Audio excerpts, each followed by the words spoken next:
অতদিন আমি ভাবতাম বিয়া করেলে শুধু লস হয়। আজ আমি একটা হিসাব বের করলাম।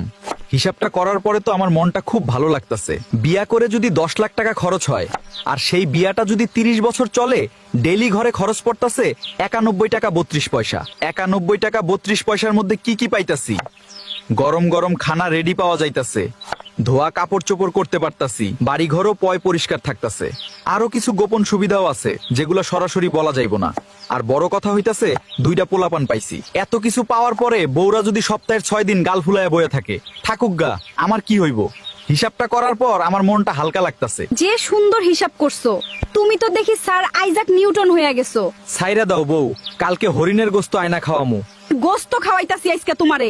আমারে তুমি কামলা বেডি মনে করছো। তোমার হিসাবের গুষ্টি কিলাই তোমার আজকে দেখাইতাছি। গরম গরম খানা, হ্যাঁ, দোয়া জামা কাপড় পরতে পারো। আজকে তোমারে দেখাইতেছি বিয়া করার লাভ কয় প্রকার। ওই নে, এই নে, এই নে, 71 টাকা 32 পয়সার স্পেশাল ট্রিটমেন্ট। खत्म। Bye bye, tata, goodbye, गया।